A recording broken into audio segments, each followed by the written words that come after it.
Praise the Lord. Greetings to you all in the name of our Lord and Savior Jesus Christ. Today's Bible verse, Paul's letter to the Romans, chapter 6, verse 23. For the wages of sin is death. ಪೌಲನು ರೋಮಾಪುರದವರಿಗೆ ಬರೆದ ಪತ್ರಿಕೆ 6ನೇ ಅಧ್ಯಾಯ 23ನೇ ವಚನ. ಪಾಪವು ಕೊಡುವ ಸಂಬಳ ಮರಣ. ಇಂದಿನ ವಾಕ್ಯದಲ್ಲಿ ಹೇಳ್ತಾ ಇದೆ, ಪಾಪವು ಕೊಡುವ ಸಂಬಳ ಮರಣ ಎಂಬುದಾಗಿ. ಹೌದು, ಪಾಪ ಮಾಡಿದರೆ ಆ ಪಾಪದಿಂದ ನಮಗೆ ಪ್ರತಿಫಲ ದೊರೆಯುತ್ತದಂತೆ. ಆ ಪ್ರತಿಫಲ ಯಾವುದು? ಮರಣ, ಸಾವುಂಟಾಗುವಂಥದ್ದು. ಈ ಮರಣ ಯಾಕೆ ಬಂತು? ಪಾಪದ ಫಲವೇ ಈ ಮರಣವಾಗಿದೆ. ಈ ಮನುಷ್ಯನ ಹೃದಯದಲ್ಲಿ ಏನೇನು ತುಂಬಿಟ್ಟುಕೊಂಡಿದ್ದಾನೆಂದರೆ, ಯಾವಾಗಲೂ ಕೆಟ್ಟದ್ದು, ಯಾವಾಗಲೂ ಅಸಮಾಧಾನದಿಂದ ಕೂಡಿರುವಂಥದ್ದು, ದುಃಖದಿಂದ ಕೂಡಿರುವಂಥದ್ದು, ಅಶಾಂತಿಯಿಂದ ಇರುವಂಥದ್ದು, ಅವಿಧೇಯತೆಯಿಂದ ಕೂಡಿರುವಂಥದ್ದು, ಯಾವಾಗಲೂ ಕತ್ತಲೆಯನ್ನೇ ಪ್ರೀತಿಸುವುದು, ಸೈತಾನನನ್ನು ಮತ್ತು ಸೈತಾನನ ರಾಜ್ಯದವರನ್ನು ಪ್ರೀತಿಸುವಂಥದ್ದು. ಇದು ಮನುಷ್ಯನ ಸ್ವಭಾವ. ಆದರೆ ನಮ್ಮ ದೇವರ ಸ್ವಭಾವ ಎಂಥದ್ದೆಂದರೆ, ಆತನು ಮಹಾಪರಿಶುದ್ಧನಾದ ದೇವರು. ಆತನು ಪಕ್ಷಪಾತವಿಲ್ಲದೆ ನ್ಯಾಯ ತೀರ್ಪನ್ನು ಕೊಡುವಾತನು. ಆತನ ಕೃಪೆ ನಮ್ಮ ಮೇಲೆ ಅಪಾರವಾದಂಥದ್ದಾಗಿದೆ. ಮಾನವರನ್ನು ಅತಿಯಾಗಿ ಪ್ರೀತಿಸ್ತಾನೆ. ಇಂಥ ದೇವರು ನಮ್ಮನ್ನು ಬಹಳವಾಗಿ ಪ್ರೀತಿಸುತ್ತಾರೆ. ಅದಕ್ಕಾಗಿಯೇ ನಮಗಾಗಿ ನಾವು ಮಾಡಿರುವ ಈ ಪಾಪದ ಫಲವನ್ನು ತಾನು ಅನುಭವಿಸುವುದಕ್ಕಾಗಿ ಯೇಸು ಕ್ರಿಸ್ತನು ಮಾನವನಾಗಿ ಈ ಲೋಕದಲ್ಲಿ ಜನಿಸಿ ಬಂದನು. ಈಗ ಶಿಲುಬೆ ಮೇಲೆ ನಮ್ಮ ಪಾಪದ ಫಲವನ್ನು ಯೇಸು ಸ್ವಾಮಿ ಅನುಭವಿಸ್ತಾ ಇದ್ದಾರೆ. ಪಾಪದ ಸಂಬಳವಾಗಿರ್ತಕ್ಕಂಥ ಮರಣವನ್ನು ಯೇಸು ಸ್ವಾಮಿ ಅನುಭವಿಸ್ತಾ ಇದ್ದಾರೆ. ನಾವು 4ನೇ ಮಾತನ್ನು ಧ್ಯಾನಿಸುತ್ತಾ ಬರ್ತಾ ಇದ್ದೇವೆ. ನನ್ನ ದೇವರೇ, ನನ್ನ ದೇವರೇ, ಯಾಕೆ ನನ್ನನ್ನು ಕೈ ಬಿಟ್ಟಿದ್ದಿ ಎಂಬುದಾಗಿ. ಇಲ್ಲಿ ಯೇಸು ಸ್ವಾಮಿ ಮರಣವನ್ನು ಅನುಭವಿಸ್ತಾ ಇರುವಾಗ ಈ ಮಾತನ್ನು ಹೇಳ್ತಾ ಇದ್ದಾರೆ. ಪಾಪದ ಸಂಬಳ ಮರಣ. ಈ ಮರಣ ಹೇಗೆ ಬಂತು ಎಂಬುದಾಗಿ ನಾವು ನೋಡಬೇಕಾದ್ರೆ, ಒಬ್ಬ ಮನುಷ್ಯನು ಅಂದರೆ ಆದಾಮನು, ಈ ಆದಾಮನು ಮಾಡಿರ್ತಕ್ಕಂಥ ಕೆಲಸದಿಂದ ಇಡೀ ಲೋಕಕ್ಕೆ ಪಾಪ ಬಂತು. ಈ ಪಾಪದೊಂದಿಗೆ ಮರಣ ಕೂಡ ಬಂತು. ಆದ ಕಾರಣ ಎಲ್ಲ ಜನರು ಸಾಯಬೇಕು, ಎಲ್ಲರೂ ಪಾಪ ಮಾಡಿದ್ದಾರೆ ಎಂಬುದಾಗಿ ರೋಮಾಪುರದವರಿಗೆ ಬರೆದ ಪತ್ರಿಕೆ 5ನೇ ಅಧ್ಯಾಯ 12ನೇ ವಚನದಲ್ಲಿ ನಾವು ನೋಡುತ್ತೇವೆ. ಒಂದು ವೇಳೆ ಪಾಪ ಈ ಲೋಕದಲ್ಲಿ ಇರುತ್ತಿರಲಿಲ್ಲ, ಮಾನವನು ಪಾಪ ಮಾಡುತ್ತಿರಲಿಲ್ಲ ಅಂದರೆ ಮರಣವೇ ಇರುತ್ತಿರಲಿಲ್ಲ ಪ್ರಿಯರೇ. ಈಗ ಮರಣ ಅಂದರೇನು?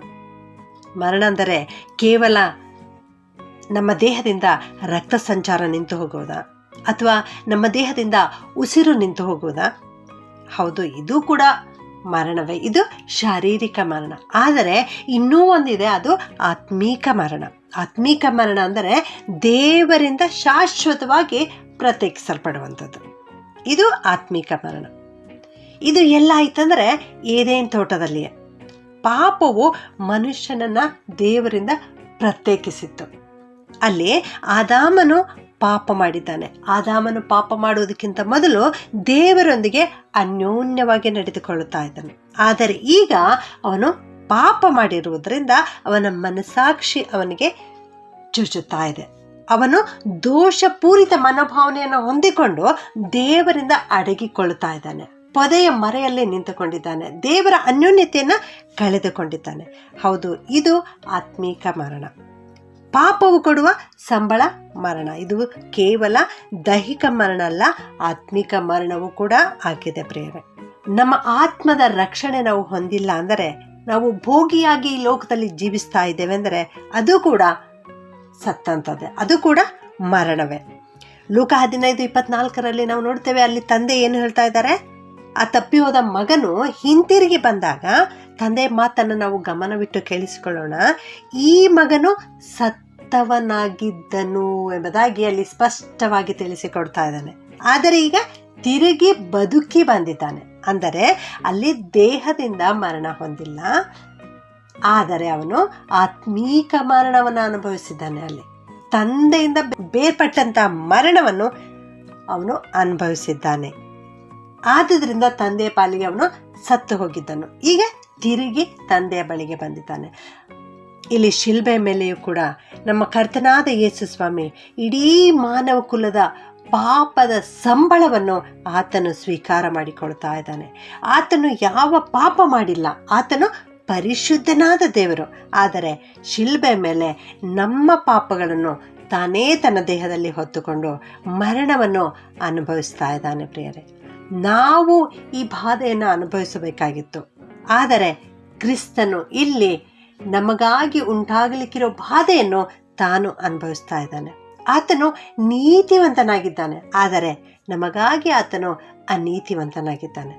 ಇಲ್ಲಿ ನಮ್ಮ ಯೇಸು ಸ್ವಾಮಿ, ನನ್ನ ದೇವರೇ ಯಾಕೆ ನನ್ನನ್ನು ಕೈ ಬಿಟ್ಟಿದ್ದೀ ಎಂಬುದಾಗಿ ಕೂಗುತ್ತಾ ಇದ್ದಾರೆ. ಪ್ರಿಯರೇ, ಇಲ್ಲಿ ಕೇವಲ ದೈಹಿಕ ಸಾವಿಗಾಗಿ ಆತನು ಮೊರೆ ಇಡ್ತಾ ಇಲ್ಲ, ದೈಹಿಕ ಮರಣದ ಕುರಿತು ಆತನು ಚಿಂತೆ ಮಾಡುತ್ತಾ ಇಲ್ಲ.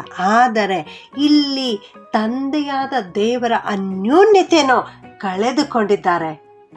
ಅದಕ್ಕಾಗಿ ಯೇಸುಸ್ವಾಮಿ ಈ ರೀತಿ ಘೋರವಾದ ಕಷ್ಟವನ್ನು ಅನುಭವಿಸುತ್ತಾ, ಮರಣವನ್ನು ಅನುಭವಿಸುತ್ತಾ ಈ ರೀತಿಯಲ್ಲಿ ಕೂಗುತ್ತಾ ಇದ್ದಾರೆ. 2 ಥೆಸಲೋನಿಕ 1 ಅಧ್ಯಾಯ 9ನೇ ವಚನದಲ್ಲಿ ನಾವು ನೋಡ್ತೇವೆ, ಅಂಥವರು ನಿತ್ಯ ನಾಶನವೆಂಬ ದಂಡನೆಯನ್ನು ಅನುಭವಿಸುವರು ಎಂಬುದಾಗಿ.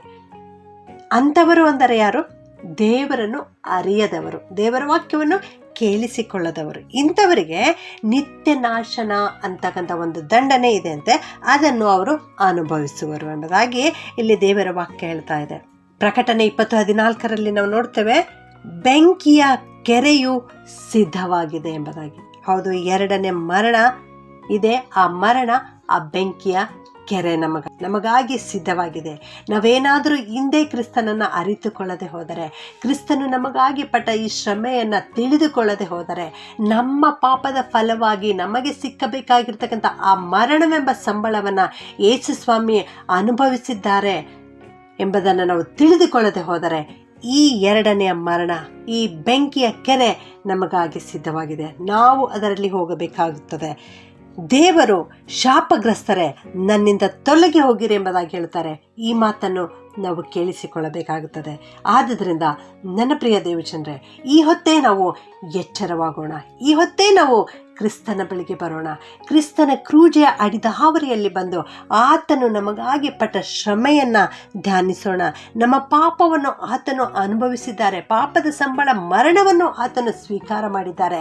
ನಮಗೆ ಬರಲಿಕ್ಕಿರುವ ದಂಡನೆಯನ್ನು ಆತನು ಸ್ವೀಕರಿಸಿಕೊಂಡು ಅದರ ದಂಡನೆಯನ್ನು ಕೊಟ್ಟು ಬಿಟ್ಟಿದ್ದಾರೆ. ಇನ್ನು ಮೇಲೆ ನಾವು ಯಾವ ದಂಡನೆ ಕೊಡಬೇಕಾಗಿಲ್ಲ. ನಾವು ನಾಶವಾಗುವುದು ಬೇಡ. ನಾವು ಹಿಂದೆ ಕ್ರಿಸ್ತನ ಕಡೆಗೆ ತಿರುಗಿಕೊಳ್ಳೋಣ. ಪ್ರಾರ್ಥನೆ ಮಾಡಿಕೊಳ್ಳೋಣ. ಪರಿಶುದ್ಧನಾದ ನಮ್ಮ ಪರಲೋಕದ ತಂದೆಯೇ, ನಿನಗೆ ಸ್ತೋತ್ರ ಉಂಟಾಗಲಿಪ್ಪ. ಪಾಪವು ಕೊಡುವ ಸಂಬಳ ಮರಣ ಎನ್ನುವಂಥ ವಾಕ್ಯವನ್ನು ಇವತ್ತು ನಮಗೆ ಕಲಿಸಿಕೊಟ್ಟದಕ್ಕಾಗಿ ಸ್ತೋತ್ರ. ಹೌದು ಸ್ವಾಮಿ, ಮಾನವರಾದ ನಾವೆಲ್ಲರಿಗೂ ಪಾಪಿಗಳೇ ಸ್ವಾಮಿ. ನಾವು ಪಾಪ ಮಾಡಿರುವುದರಿಂದ ನಮ್ಮ ಮೇಲೆ ಮರಣ ಬರಬೇಕಾಗಿತ್ತು ಸ್ವಾಮಿ. ಆದರೆ ಆ ಮರಣವನ್ನು ನೀವು ಅನುಭವಿಸಿದ್ದೀರಿ. ನಮ್ಮನ್ನು ಆ ಮರಣದಿಂದ ಬಿಡುಗಡೆ ಕೊಟ್ಟಿದ್ದೀರಿ ದೇವ. ಅದಕ್ಕಾಗಿ ಸ್ತೋತ್ರ ಅಪ್ಪ. ಈ ವಾಕ್ಯ ಕೇಳಿಸಿಕೊಳ್ಳುತ್ತಿರುವ ಪ್ರತಿಯೊಬ್ಬೊಬ್ಬರನ್ನು ಆಶೀರ್ವಾದ ಮಾಡು ಕರ್ತನೆ. ನಾವು ಆತ್ಮೀಕವಾಗಿ ಸತ್ತು ಹೋಗದಂತೆ ದೇವರೇ, ನಿನ್ನ ಅನ್ಯೋನ್ಯತೆಯನ್ನು ಕಳೆದುಕೊಳ್ಳದಂತೆ ನಿನ್ನ ಕಡೆಗೆ ಬರಲಿಕ್ಕಾಗುವಂತೆ ನಮಗೆ ಸಹಾಯ ಮಾಡು. ನಮ್ಮೆಲ್ಲರನ್ನ ನಿನ್ನ ಹಟ್ಟಿಯೊಳಗೆ ಸೇರಿಸಿಕೊ ಕರ್ತನೆ. ನಾವೆಲ್ಲರೂ ನಿನ್ನ ವಾಕ್ಯವನ್ನು ಅನುಸರಿಸಿ ನಡೆಯಲಿಕ್ಕೆ ಸಹಾಯ ಮಾಡು. ನೀನು ನಮಗಾಗಿಯೇ ಶಿಲುಬೆ ಮರಣವನ್ನು ಅನುಭವಿಸಿದ್ದಿ ಎನ್ನುವಂಥದ್ದನ್ನು ಗ್ರಹಿಸಿಕೊಳ್ಳಲಿಕ್ಕೆ ನಮ್ಮ ಹೃದಯವನ್ನು ತೆರೆ ಸ್ವಾಮಿ. ನಿನ್ನ ಕಡೆಗೆ ತಿರುಗಲಿಕ್ಕೆ ಕೃಪೆ ಮಾಡು. ಯೇಸುವಿನ ನಾಮದಲ್ಲಿ ಬೇಡುತ್ತೇನೆ ತಂದೆಯೇ, ಆಮೆನ್.